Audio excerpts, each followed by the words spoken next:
ओम शांति।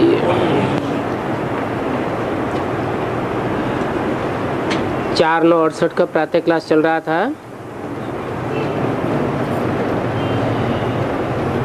तीसरे के पेज के मध्य आदि में बात चल रही थी। कृष्ण भी देवता है और अभी तो कलयुग है, परंतु कलयुग में तो महात्माएं कहाँ से आवेंगे। सतयुग में कृष्ण तो फर्स्ट प्रिंस था, उनमें दैवी गुण थे। अभी तो कोई में भी वो दैवी गुण नहीं है।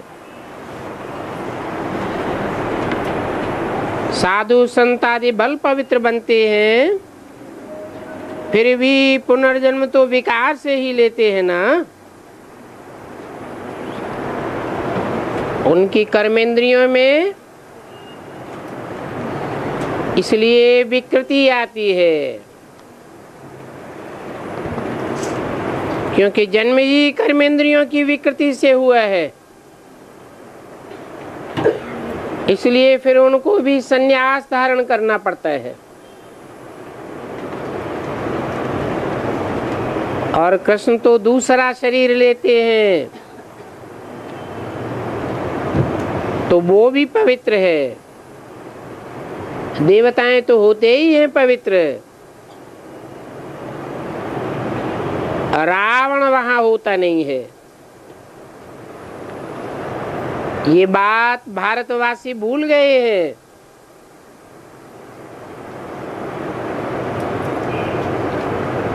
ये रावण राज्य यहाँ इस दुनिया में है।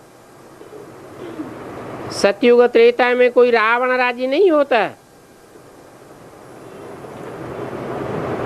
रावण को 10 शीश दिखाते हैं।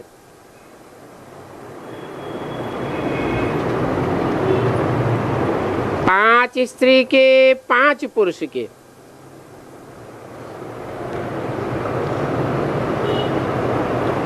पुरुष मुख है,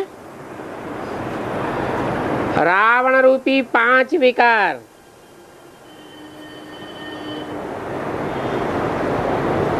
जो भी दुनिया में मनुष्य मात्र हुए हैं,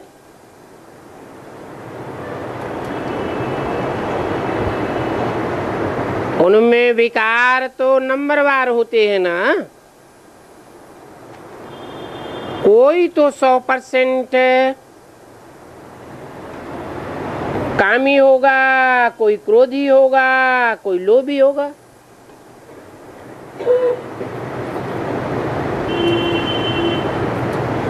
तो उनका चित्र बनाया हुआ है। जरूर उसने ऐसे कोई कामी, क्रोधी या 100% मोही का चरित्र धारण किया होगा। ऐसे ही रावण की स्त्री को मंदोदरी नाम देते हैं।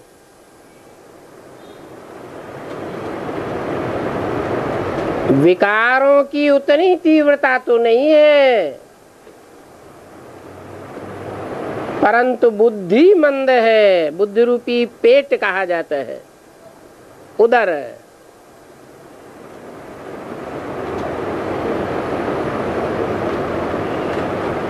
जड़त्व में ही बुद्धि होने के कारण 5 जड़ तत्वों का संघात है। जिन 5 जड़ तत्वों को देवताओं का नाम देते हैं। पृथ्वी देवी, जल देवता, वायु देवता, अग्नि देवता, आकाश आदि।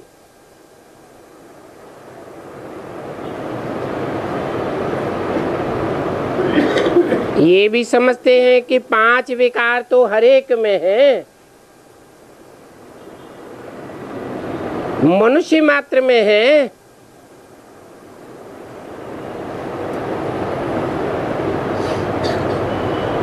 परंतु देवताओं में तो नहीं कहेंगे। तो कहेंगे देवताएं कोई मनुष्य नहीं है, उनका मन चंचल नहीं है, वो तो अमन चैन में रहने वाले हैं।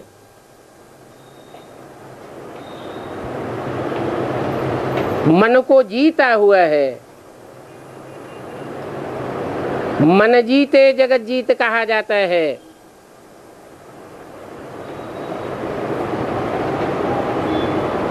तो वहां देवताओं की दुनिया में 5 विकार भी नहीं होते, कोई विकारी नहीं होता, और 5 जड़ तत्व भी जो देवता रूप में वहां निवास करते हैं वो भी निर्विकारी होते हैं। अगर वहां भी ये रावण होता 10 सिर वाला तो फिर वहां भी दुखधाम हो जाता। मनुष्य तो समझते हैं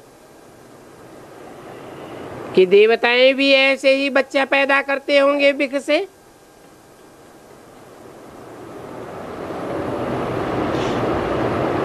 परंतु वहां तो विषय विकार होता ही नहीं है। इंद्रियों में विकृति का नाम निशान नहीं होता।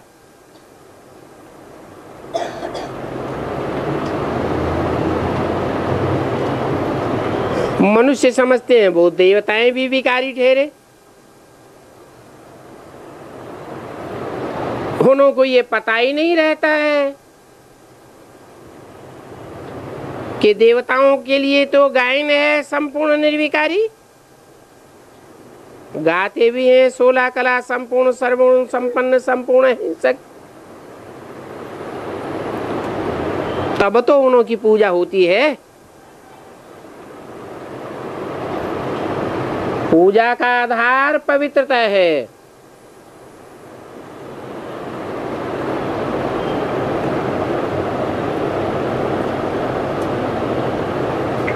सन्यासी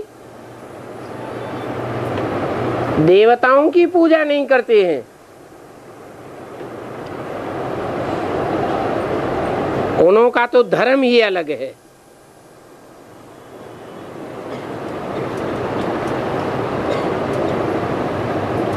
इसलिए वो गृहस्थ धर्म वालों को पवित्र भी नहीं बना सकते। देवी देवताएं तो पवित्र गृहस्थ धर्म वाले होते हैं।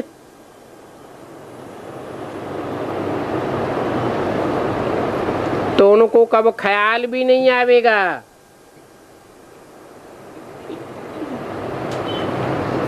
कि देवताएं पवित्र होते हैं।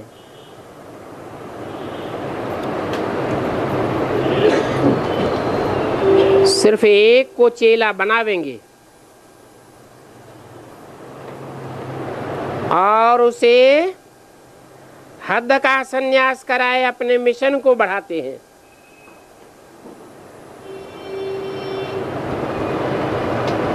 सन्यासियों की भी अपनी मिशन है।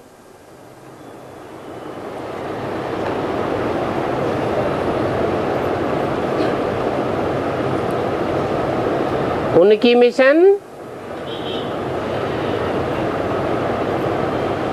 मेल को ग्लानि की बातें सुना करके अपने धर्म में ले जाते हैं। उनको कहेंगे सन्यासियों की मिशन। वो सिर्फ पुरुषों को सन्यास कराते हैं और अपनी मिशन को बढ़ाते रहते हैं।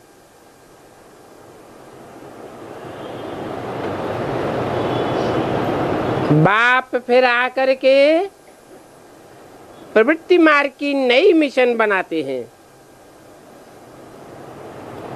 और सभी को पवित्र बनाते हैं। जोड़ी को ही पवित्र बनाते हैं।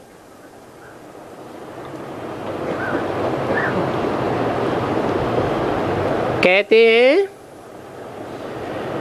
कि तुम जाकर के देवता बनेंगे,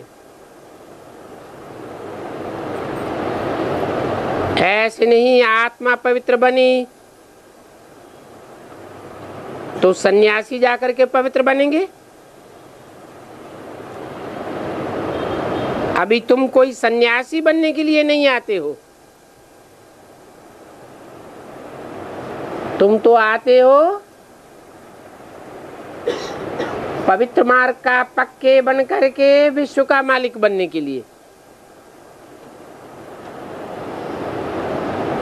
वो सन्यासी तो फिर भी ग्रस्त में ही जन्म लेते हैं।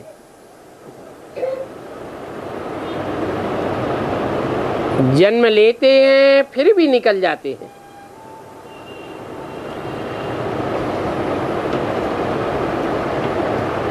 उनमें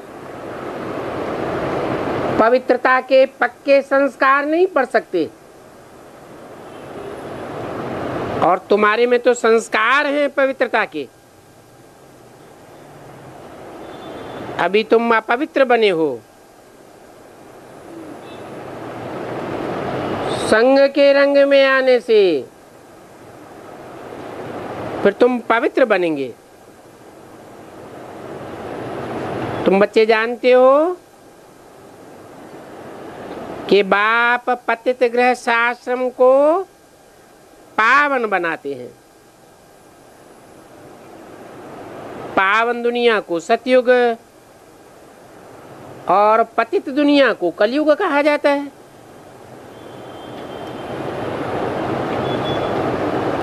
पावन माने सत्य और अपवित्र माने असत्य।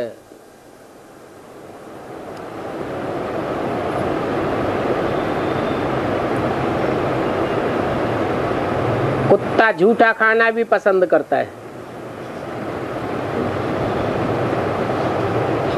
तो झूठा है या सच्चा है? झूठा तो झूठा ही है और सच्चा तो सच्चा ही है। तुम बच्चे जानते हो कि सतयुग में ये झूठी या सच्ची बातें कंट्रास्ट करने की नहीं होती है।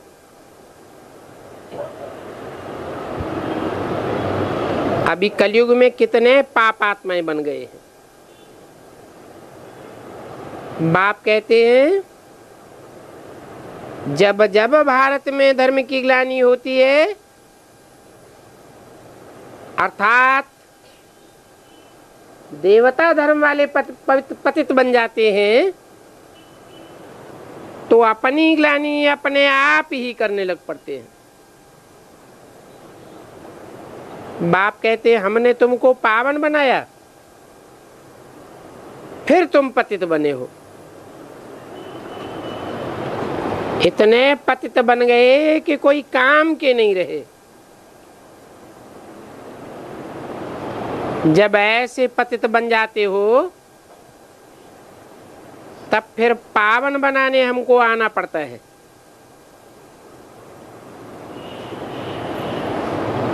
ये ड्रामा का चक्र है जो बार बार फिरता रहता है।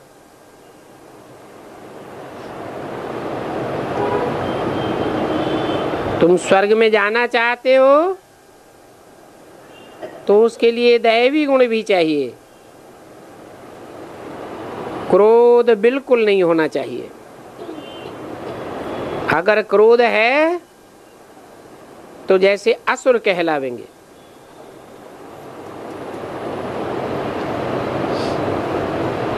क्रोधी अपन को छिपाए नहीं सकता।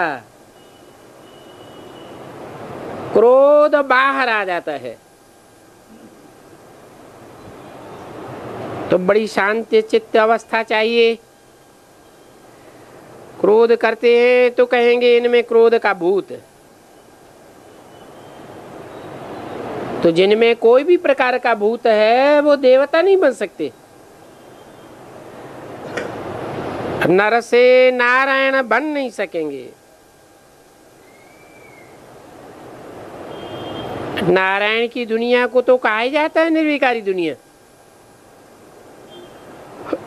सारी दुनिया ही उनकी यथा राजा तथा प्रजा होते हैं।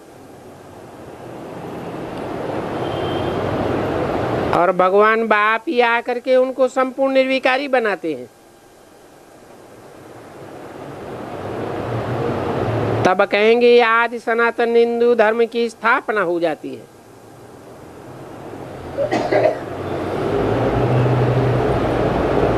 वहां यथा राजा रानी तथा प्रजा पावन होती है, और यहाँ यथा राजा रानी तथा प्रजा पतित है। तो ये पावन दुनिया अलग है और पतित दुनिया अलग है। जहां पतित होते हैं वहां उस दुनिया में पावन हो नहीं सकते, और जहां पावन होते हैं वहां पतित नहीं हो सकते। ये समझानी तुम बच्चों को देनी है। 4/9/68 की वाणी का चौथा पेज। तुम बच्चे तो असल पावन गृहस्थ आश्रम वाले थे।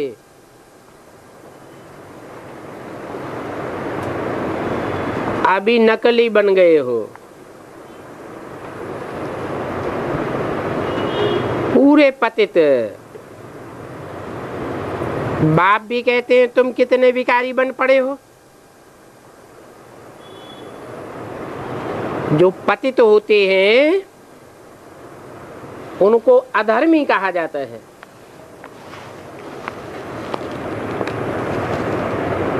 पावन को अधर्मी नहीं कहेंगे।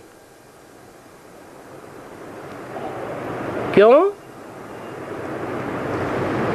क्योंकि बड़े ते बड़ी धारणा ही है देवी देवता सनातन धर्म की। क्या? पवित्रता। बाप आते हैं तो पहला स्लोगन ही देते हैं, पवित्र बनो, योगी बनो। इसलिए बोला कि पतित अधर्मी को कहा जाता है। धर्म माने ही धारणा। जो पवित्रता की धारणा नहीं करते हैं वो अधर्मी है।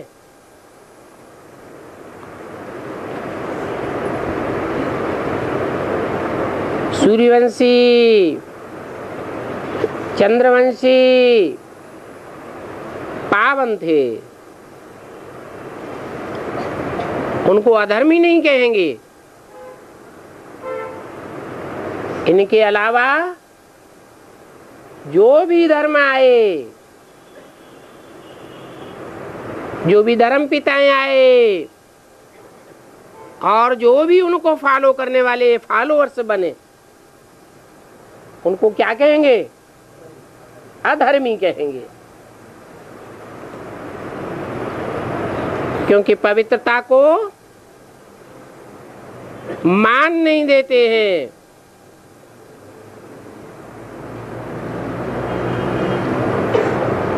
बाप समझाते हैं कि मैं अधर्मों का विनाश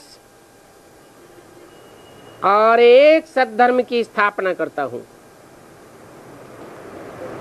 अर्थात देवी देवता सनातन धर्म की स्थापना करता हूं। जो अभी मेरे बच्चे अधर्मी बन गए हैं उनको धर्म में ले जाता हूं। तुम भी आगे हिंदू धर्म में अपन को पतित अधर्मी नहीं समझते थे।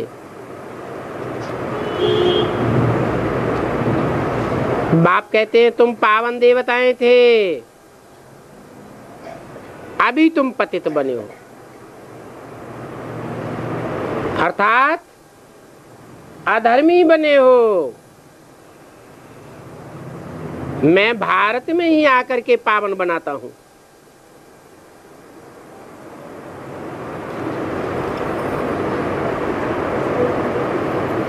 अब जो जितना पावन बनेंगे उतने ही जास्ती सुखी बनेंगे। पावन नहीं बनेंगे तो दुखी बनेंगे।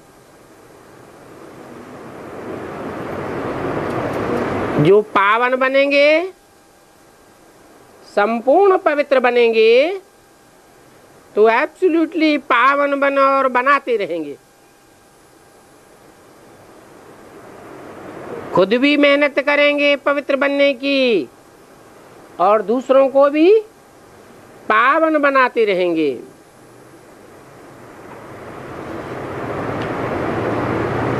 तो जरूर उच्च पद पावेंगे। नहीं करेंगे मेहनत, कौन सी मेहनत?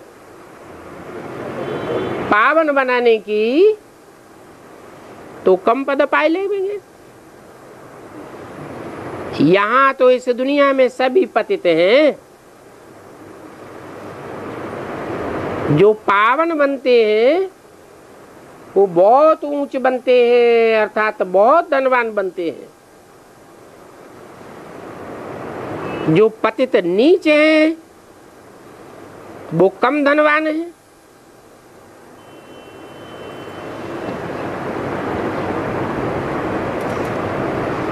तो धनवान और गरीब बनने का फाउंडेशन क्या हुआ?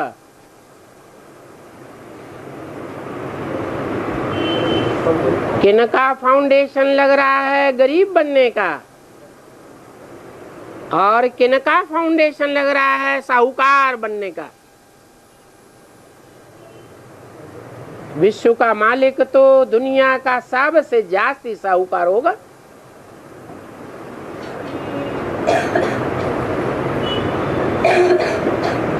फिर ये भी कोई जरूरी नहीं है कि जो साहूकार होते हैं वो ऊंच पद वाले होते हैं। नहीं, ऊंच पद कैसे मिलता है? ऊंच पद मिलता है पवित्रता धारण कराने के लिए मेहनत करने से। खुद मेहनत की होगी पवित्रता को धारण करने की, तभी दूसरों को करा सकेंगे।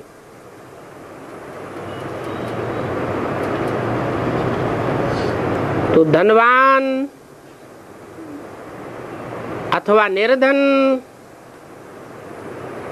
बनने का इस समय फाउंडेशन पड़ रहा है। कैसे?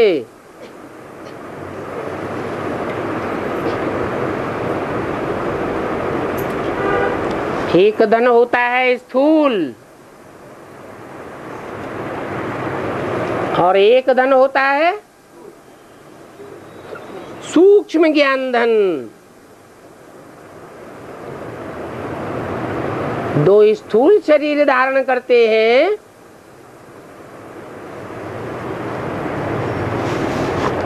वो स्थूल धन को महत्व देते हैं।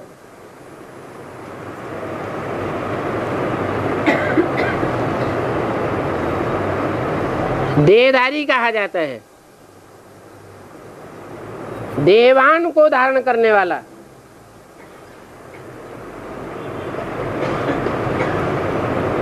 जो भी मनुष्य आत्माएं हैं सब स्थूल देह धारण करती हैं।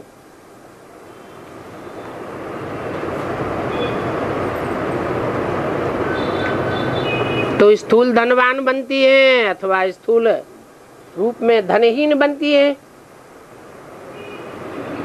परंतु यहाँ तो आत्माओं की बात है। कौन सी आत्माएं गरीब कही जाएंगी, कौन सी साहूकार कही जाएंगी? है सूक्ष्म आत्माओं का बाप है सूक्ष्म परमपिता परमात्मा शिव। वो सूक्ष्म अति सूक्ष्म है, उसको अपनी देह नहीं है। वो कौन सा धन देगा? है वो सूक्ष्म ज्ञान धन देता है। परमधाम से कोई स्थूल धन नहीं लाता है, लेकिन ये गारंटी देता है कि जो जितना ऐसे सूक्ष्म ज्ञान धन को धारण करेंगे, वो धारण करने वाली आत्माएं प्रैक्टिकल जीवन में भी स्थूल धन धारण करने वाली बन जाएंगी, और अगले जन्म में नहीं बन जाएंगी। कहाँ बन जाएंगी? इसी दुनिया में स्थूल धनवान बन जाएंगी।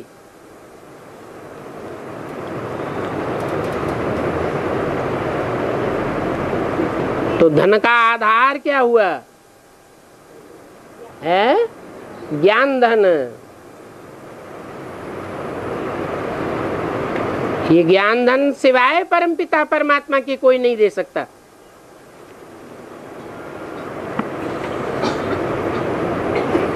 वहां तुम पावन बनते हो, परंतु बहुत धनवान बनते हो, क्योंकि कम धनवान भी तो होते हैं ना। नहीं तो नौकर चाकर कैसे बनेंगे? दास दासियां तो सभी को मिलते हैं ना।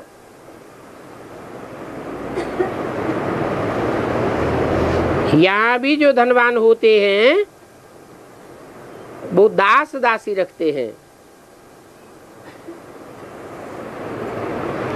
परंतु यहाँ रखने वाले भी पतित और दास दासियां भी महापतित। वहां तो पावन ही पावन होंगे।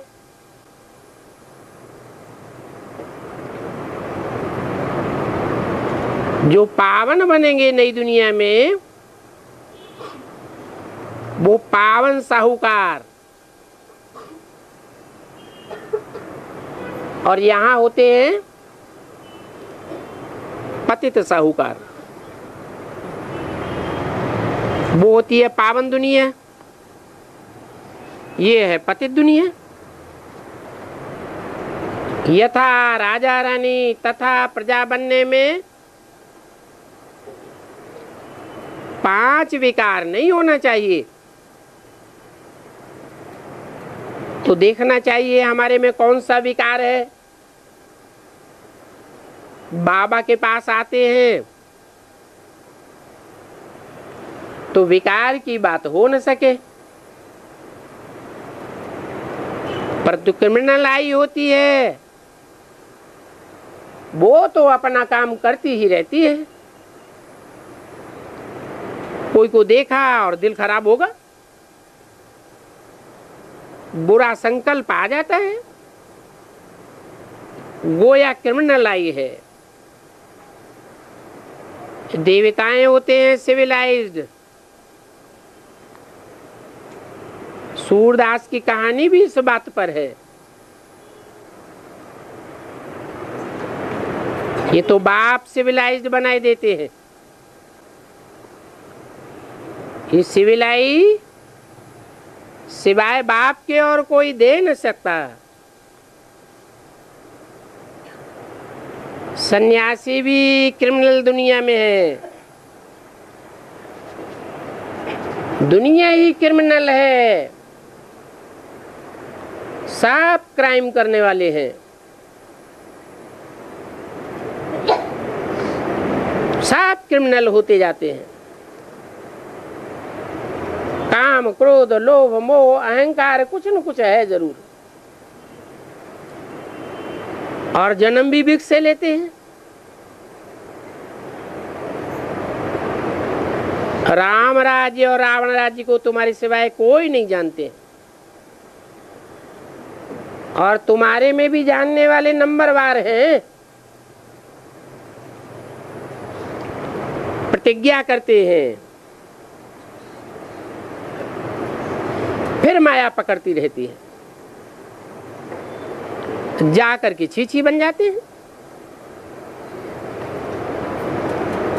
कुसंग का रंग लगने से ही विकारी बन जाते हैं।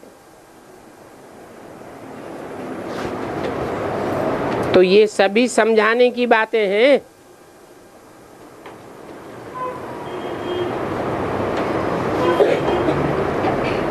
पतित और पावन बनने का खेल है।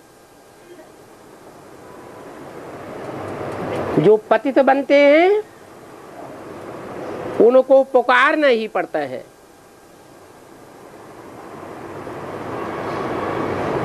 कहाँ की बात है?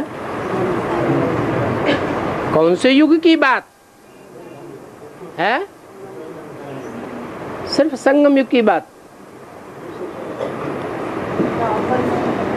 द्वापर कलयुग में भी पुकारना पड़ता है, और संगम युग में भी जो पतित पने की शूटिंग करते हैं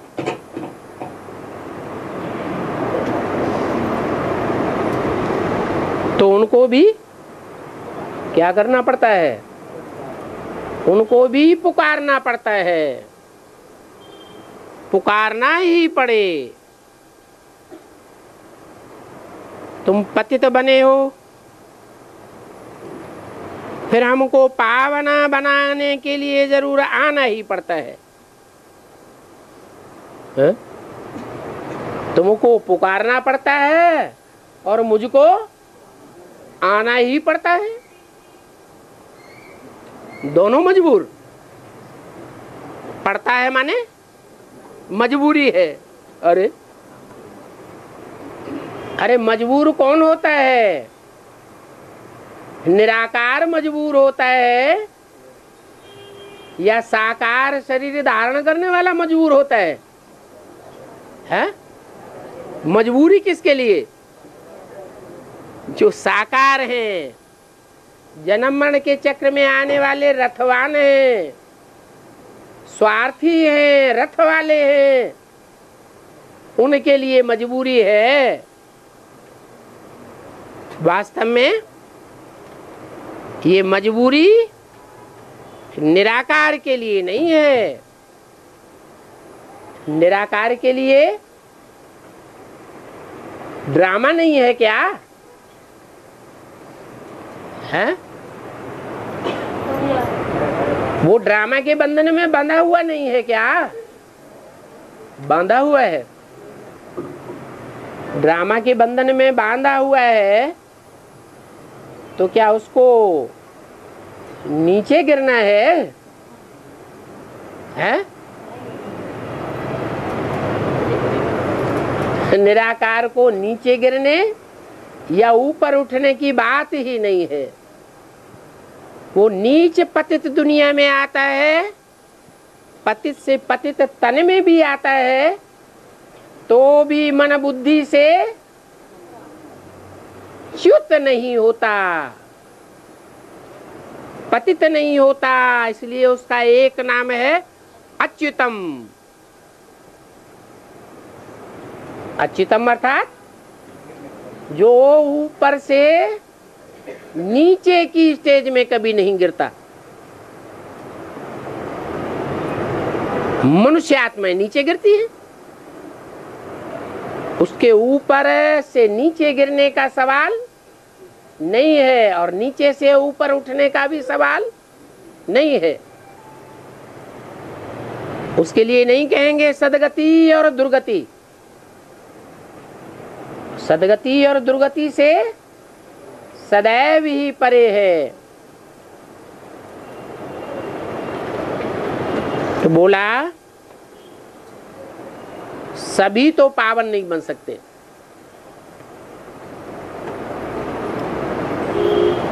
है?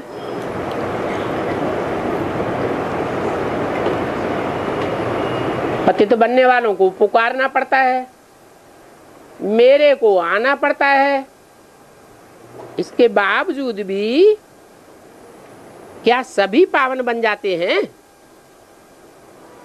बनते हैं।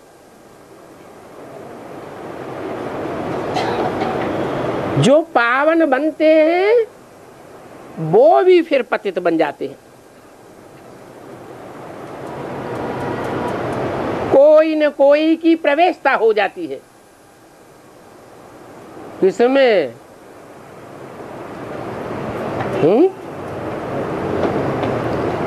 प्रवेशता किसमें होती है? कमजोर में होती है या पावरफुल में होती है? प्रवेश करने वाला पावरफुल, और जिसमें प्रवेशता होती है वो कमजोर होता है। जो भी रुद्रमाला के मणके हैं, उन रुद्राक्ष मणकों की जो यादगार है उनमें मुख बने हुए हैं। कोई में कम मुख है और कोई में जास्ती मुख बने हुए हैं। तो जिन रुद्राक्ष के मणकों में ज्यादा मुख हैं वो कौन सी आत्माओं की यादगार हैं?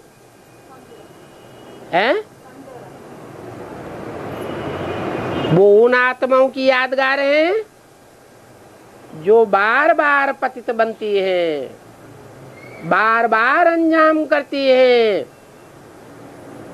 बार बार भगवान के सामने प्रतिज्ञा करती हैं, फिर अपनी प्रतिज्ञा पर दृढ़ता धारण नहीं करती है, लूज हो जाते हैं। तब कहा जाता है बनी बनाई बन रही, अब कछु बननी ना है। 63 जन्मों के संस्कार प्रबल हैं तो बार बार पतितपने की ओर आकर्षित कर लेते हैं। निमित्त तो कोई न कोई बनता है। जो निमित्त बनता है, प्रवेश करता है, उसके संग के रंग में आ जाते हैं। आत्मा अर्थात मन बुद्धि प्रभावित हो जाती है।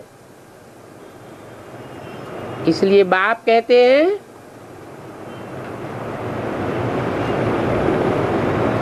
पहली पहली शिक्षा ही देते हैं। क्या?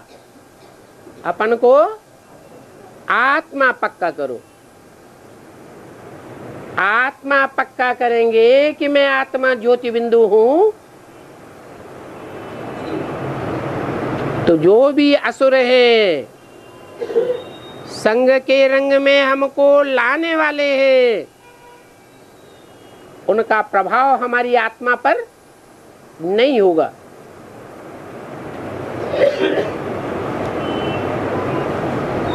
जड़ तत्व सूक्ष्म होते हैं या आत्मा ज्यादा सूक्ष्म होती है? आत्मा अति सूक्ष्म है। जड़ तत्व जैसे एटम है, एटम भी तो अति सूक्ष्म है ना, परंतु वो जड़ है और आत्मा आत्मा चैतन्य है। जो चैतन्य आत्मा अति सूक्ष्म है उसमें जड़त्व प्रवेश नहीं कर सकता। आत्मा जड़ तत्वों के संग के रंग में आते आते अपने को जड़ शरीर समझने लगी। जड़ तत्व समझ लिया, मिट्टी मान लिया, इसलिए कमजोर बन जाते हैं। अभी बाप स्मृति दिलाते हैं तुम कोई जड़ शरीर नहीं हो। 5 जड़ तत्वों से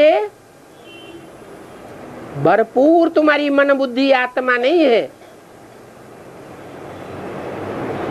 तुम तो चैतन्य अति सूक्ष्म ज्योति बिंदु आत्मा हो। और जब तुम उस स्वरूप को धारण कर लेंगे तो 5 तत्वों की दुनिया से परे हो जाएंगे। कहाँ चले जाएंगे? है परमधाम चले जाएंगे। बिल्कुल इन 5 तत्वों से मुक्त हो जाएंगे। परंतु मुक्त होकर 5 तत्वों की पकड़ से उतना ही दूर जा सकेंगे, उतना ही परे जा सकेंगे जितना प्रैक्टिस की होगी अपन को आत्मा समझने की। अगर आत्मा समझने की कम प्रैक्टिस की है तो उस निराकारी लोक में भी स्थान नीचे नीचे की ओर होगा या परे ते परे होगा? नीचे होगा। इसलिए बताया कि कोई न कोई पावरफुल की प्रवेशता से बचना चाहते हैं तो अपन को आत्मा समझने की प्रैक्टिस करो।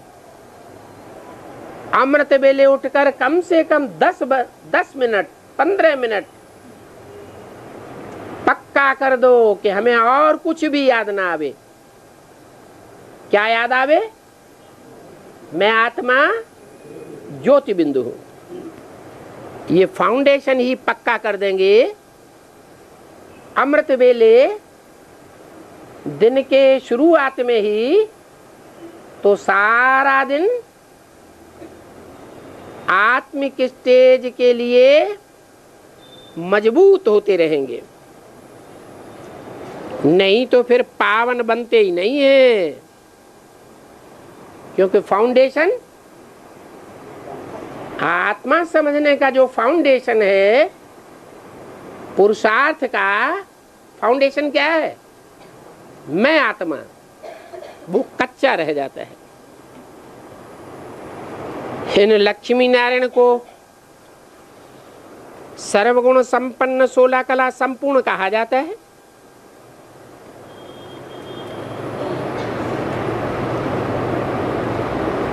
किस आधार पर? इनके 16 कला संपूर्ण, सर्वगुण संपन्न, संपूर्ण अहिंसक, मर्यादा पुरुषोत्तम बनने का राज क्या है? आधार क्या है? वो पवित्रता भी किस आधार पर आती है? वो पवित्रता ऐसी किस आधार पर धारण करते हैं कि रुद्रमाला का मणका होते हुए भी एक मुख दिखाया जाता है, 2, 4, 8, 10 मुख नहीं दिखाए जाते। और एक मुख भी किस लिए दिखाया जाता है? क्योंकि ऊंच ते ऊंच एक ही प्रवेश करता है, दूसरा कोई प्रवेश नहीं कर सकता। इसलिए बताया कि इन्हों की प्रजा भी ऐसी ही होती है। क्या? जो फर्स्ट पीढ़ी की प्रजा होगी उसकी विशेषता कुछ होगी या नहीं होगी? क्या विशेषता होगी? है उस प्रजा का जो पालक है वो निराकारी स्टेज पकड़ने वाला है तो उनकी सारी प्रजा निराकारी स्टेज वाली होगी। निराकारी, निर्विकारी और निरहंकारी कहा जाता है।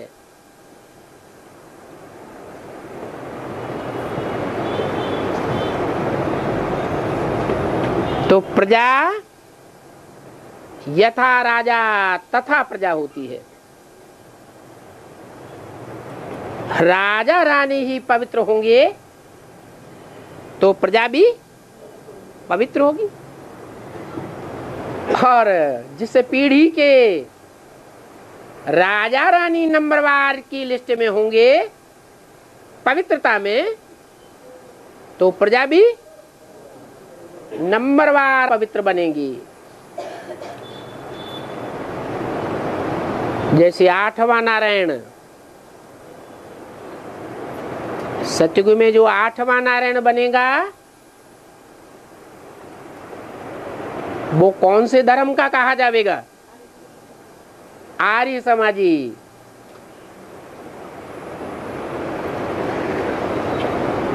उसमें विशेष कौन सी कमजोरी होगी?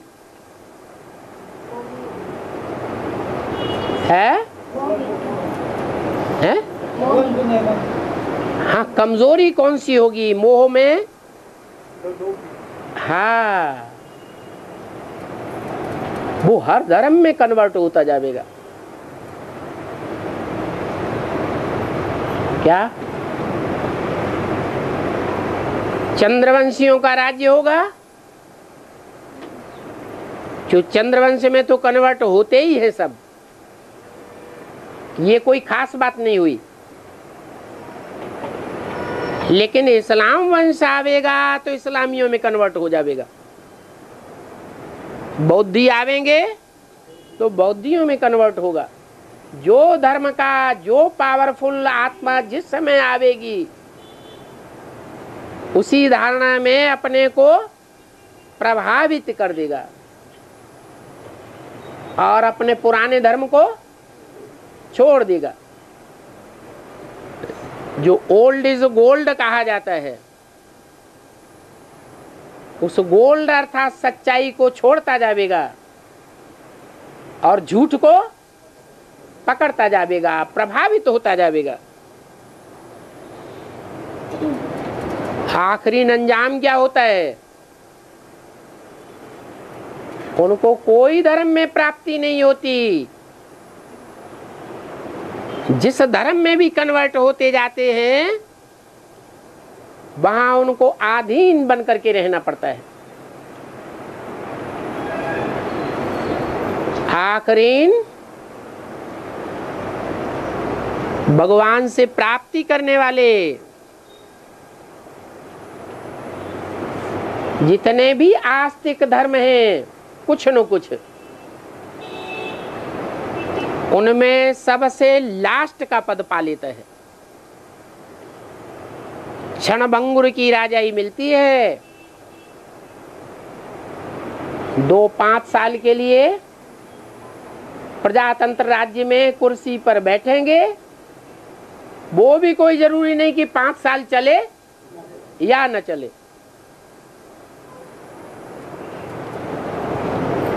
अल्पकाल की राजाई मिलती है और राजाई में ताकत भी नहीं होती है।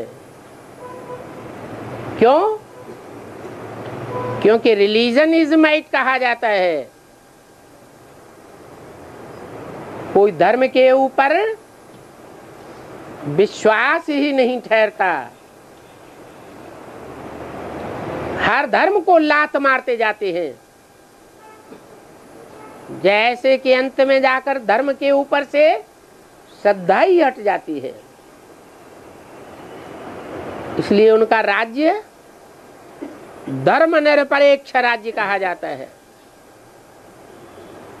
कहते भी है हमें किसी धर्म की अपेक्षा नहीं है। हम किसी धर्म को प्रायोरिटी नहीं देते। हमें तो सिर्फ वोट चाहिए। तुम कोई भी धर्म को मानो न मानो, पूरे नास्तिक हो जाओ, हमें इससे कुछ लेना देना नहीं। तो उनकी राजाई में कोई ताकत नहीं होती है। आज नया मिनिस्टर गद्दी पर बैठेगा, नया कानून बनाएगा, 2 दिन के बाद अगर उतार दिया गया तो उसका कानून धूल में मिला दिया जाता है। नया गद्दी पर बैठेगा, नया कानून बना देगा।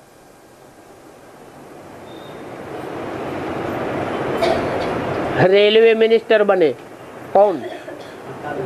लालू प्रसाद।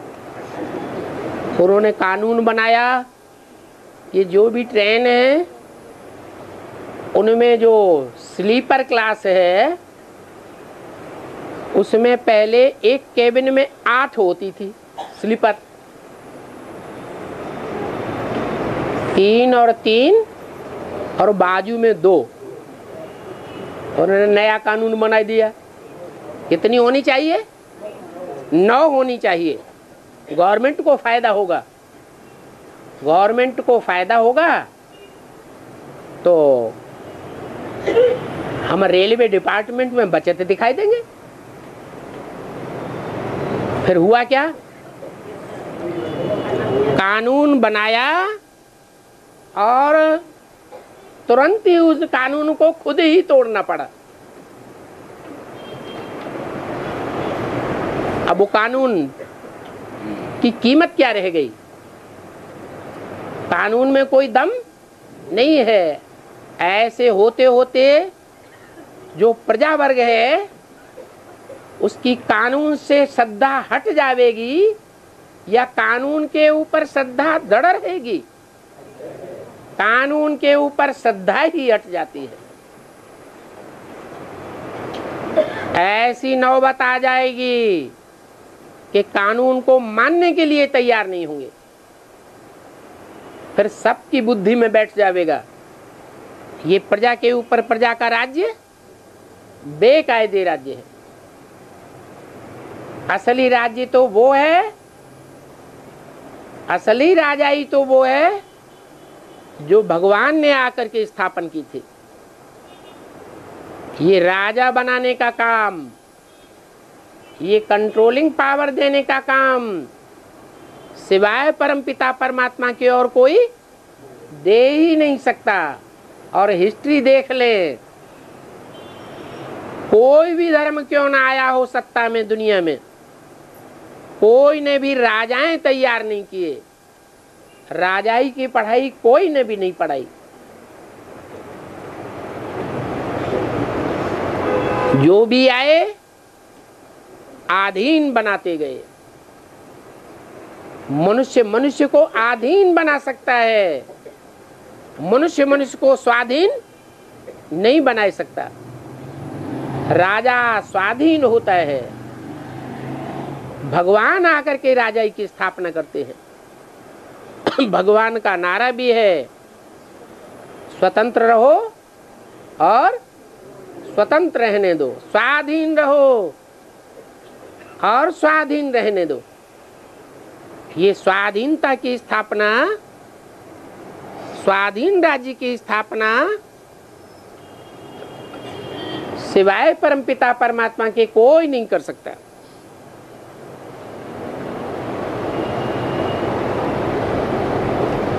इसके लिए बाप घोषणा करते हैं कि पतित होंगे तो यथा राजा रानी तथा प्रजा पतित बन जावेगी, अधर्मी बन जावेगी। बाप में तो सारी रचना के आदि मध्य अंत का ज्ञान है।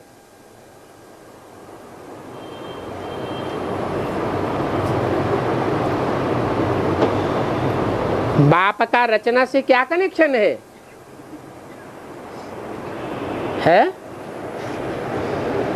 बाप रचयिता है और रचना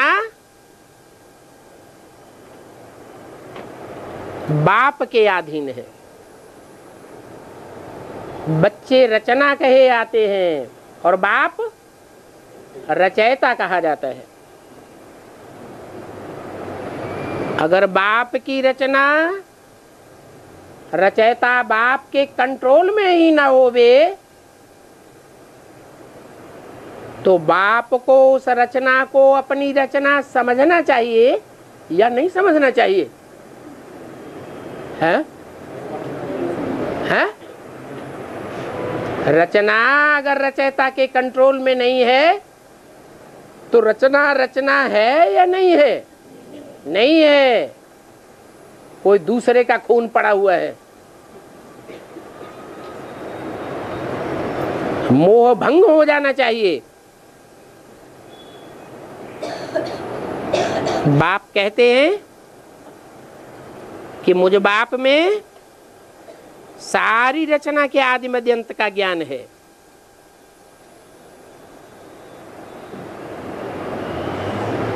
वो रचना किसी भी धर्म की हो, कोई धर्म से कनेक्टेड हो, और मनुष्यों में तो ऐसी बातों का ज्ञान है ही नहीं। मनुष्यों को तुम ज्ञान देते हो, फिर भी तुम समझते हो कि इनमें ज्ञान जरा भी नहीं बैठा। तुम्हारे पास कई आते हैं और तुम मित्र संबंधियों आदि के पास जाते हो, उनके पास तुम रहते हो।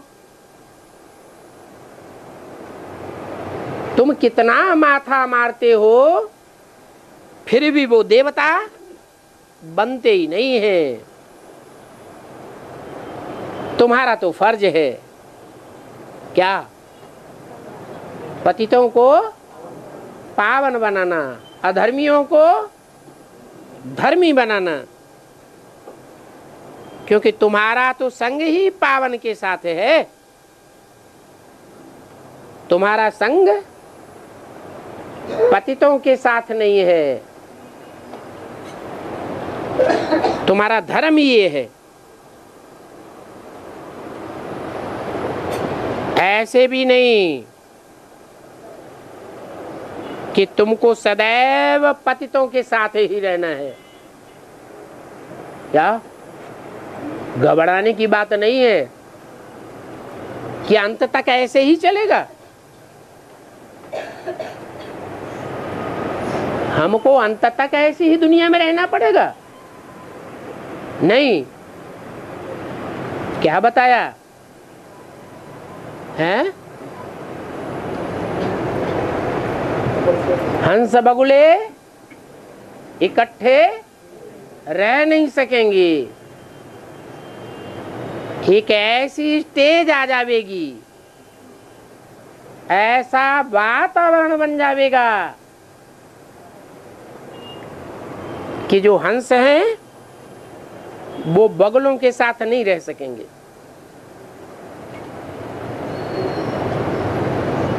अलग होना ही पड़े।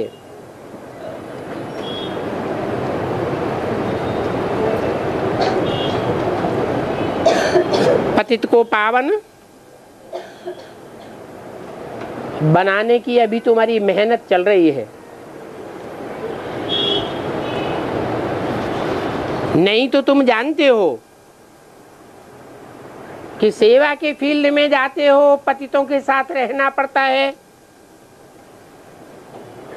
तो उनके साथ रहने से तुम्हारे ऊपर असर है पड़ता है कि नहीं? असर पड़ जाता है, प्रभाव पड़ जाता है। तो तुम्हारी बुद्धि ये रियलाइजेशन करती है, रियलाइज करती है। क्या क्या रियलाइज करती है? कि सत्य का संग तारे और असत्य का संग बोरे डुबोए देता है। सारी दुनिया झूठों की है या सत्य की है? सारी दुनिया में झूठे ही झूठे भरे पड़े हैं। जिसका भी संग करो,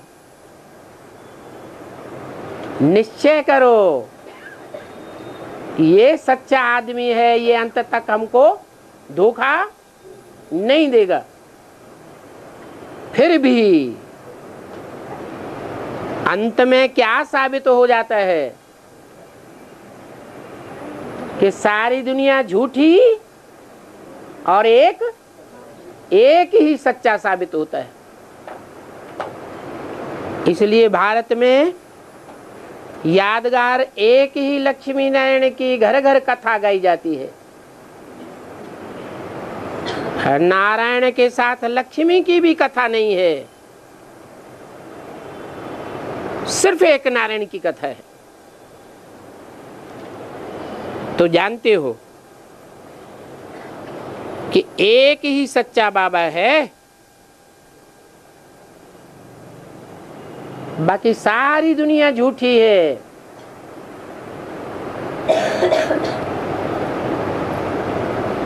इसलिए तुलसीदास ने 500 साल पहले ही लिख दिया, इस दुनिया की रस्म है झूठे लेना, झूठे देना, झूठे भोजन, झूठ चबेना।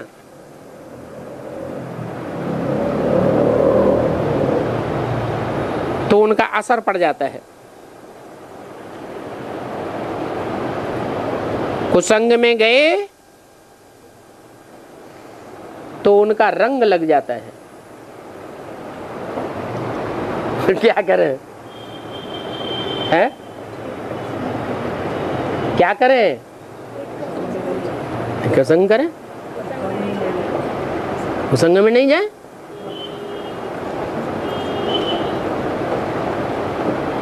क्या घर से बाहर ही नहीं निकले?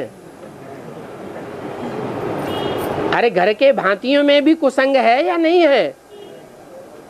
सबसे ज्यादा तंग कौन करते हैं, घर वाले या बाहर वाले?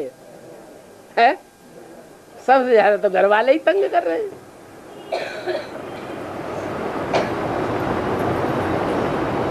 ब्राह्मणों की दुनिया में देखा जाए तो ब्राह्मणों की दुनिया में भी अंदर वाले ज्यादा तंग करते हैं एक दूसरे को या बाहर वाले ज्यादा तंग करते हैं?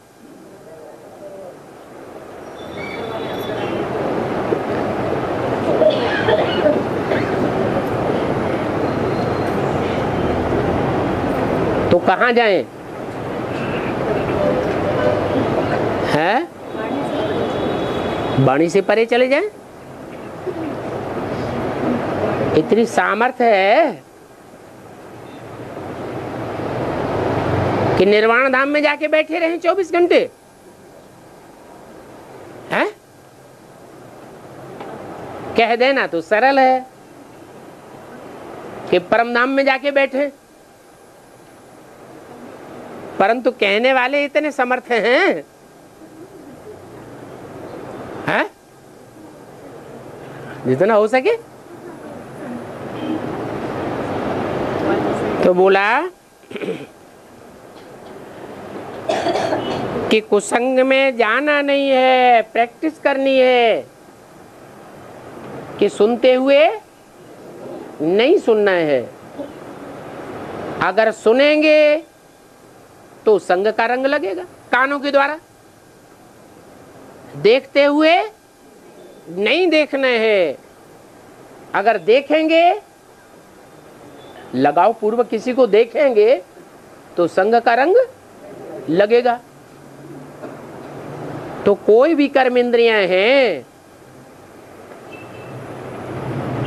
उनको ये प्रैक्टिस से पक्की करानी है। क्या क्या प्रैक्टिस पक्की करानी है कि इंद्रियों से कर्म करते हुए भी बुद्धि से उपराम रहना है। जितना उपराम रहने की प्रैक्टिस करते रहेंगे उतना फायदे में रहेंगे। मन को ही तो कंट्रोल करना है। इसलिए बोला, कहावत है मन जीते जगत जीत। जितना परसेंटेज में मन को जीतेंगे उतने जगत जीत बनेंगे। फिर कहा जाता है माया जीते जगत जीत। माया माने 5 विकार। 5 विकारों में भी मन रमण करता है तब तो सुख या दुख मिलता है। अगर कोई विकार में मन संलग्न न हो मन रमण न करे तो सुख दुख मिलेगा? नहीं मिल सकता। इसलिए मन को 11वें इंद्रिय कहते हैं। सभी इंद्रियों का ये राजा है। क्या? 10 इंद्रियों का राजा है मन। 11वीं इंद्रिय कहा जाता है। इस मन को कंट्रोल करना है। इसके लिए बाप बताते हैं, क्या शिक्षा देते हैं?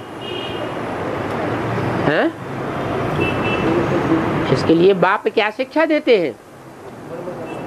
मन को कंट्रोल करने के लिए अपन को आत्मा समझो। सुबह से लेकर के शाम तक मन कितना चक्कर लगाता है दुनिया में, और रात को सोते समय भी मन स्वप्न में चक्कर लगाता रहता है। मन कभी भी एकाग्र होकर के नहीं बैठता, चंचल है।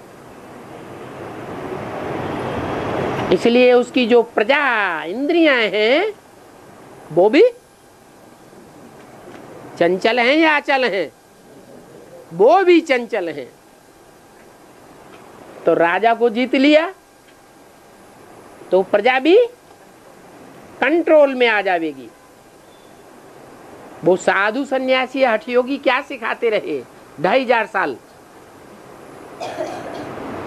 उल्टे लटक जाओ, आधा घंटा प्रैक्टिस करो, 1 घंटा प्रैक्टिस करो, हाथ नीचे ऊपर कराएंगे। कितने आसन सिखाते हैं इंद्रियों को एकाग्र करने के लिए, कितनी प्रैक्टिस कराते हैं,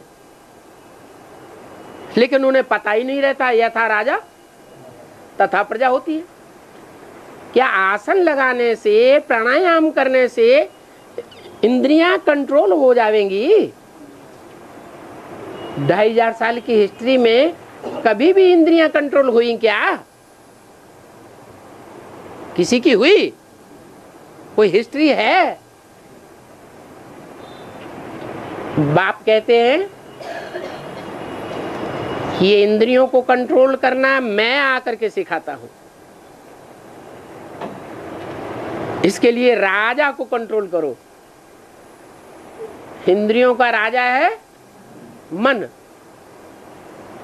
इस मन के अंदर ही सारा देह अभिमान भरा हुआ है।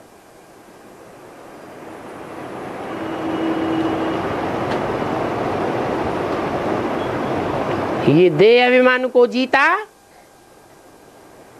तो 5 विकार कंट्रोल हो जाएंगे, 10 इंद्रियां कंट्रोल में हो जाएंगी। मन को एकाग्र करो।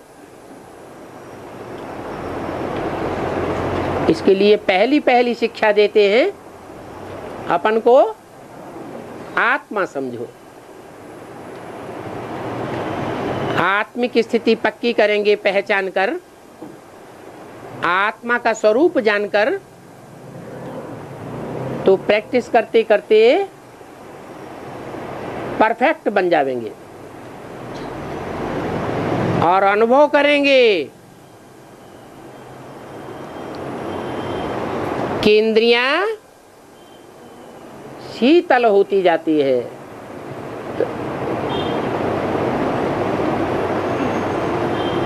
जैसे बर्फ में कोई चीज डाल दी जाती है तो फिर वो परिवर्तित होती है क्या, या ज्यों की त्यों बनी रहती है? जाम हो जाती है। ऐसे ही मन को अगर एकाग्र करेंगे, अपन को ज्योति बिंदु आत्मा ही समझने की प्रैक्टिस पक्की करेंगे, तो इंद्रियां शीतल हो जाएंगी। शीतल अर्थात बर्फ भी हो सकती है।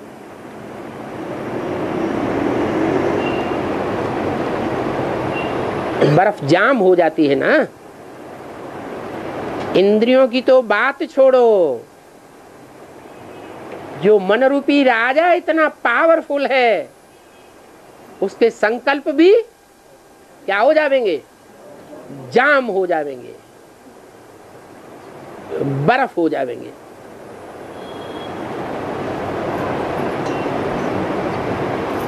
तो बाप आप समान बनाकर ले जाएंगे।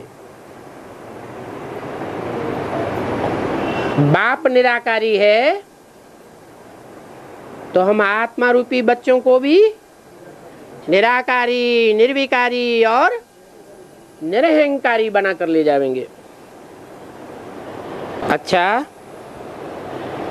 मीठे मीठे सिकील दे रूहानी बच्चों प्रति नंबरवार पुरुषार्थ अनुसार बाप दादा का याद प्यार गुड मॉर्निंग। रूहानी बच्चों को रूहानी बाप का नमस्ते। दिल्ली का जो बड़े से बड़ा सेवा केंद्र है, कौन सा है? पांडव भवन। उस पांडव भवन के मकान का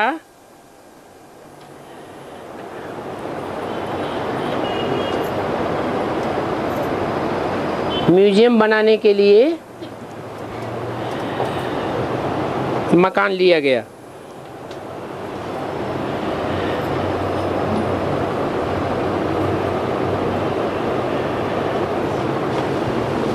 जो आज भी दिल्ली में हेड ऑफिस के रूप में माना जाता है, पांडव भवन।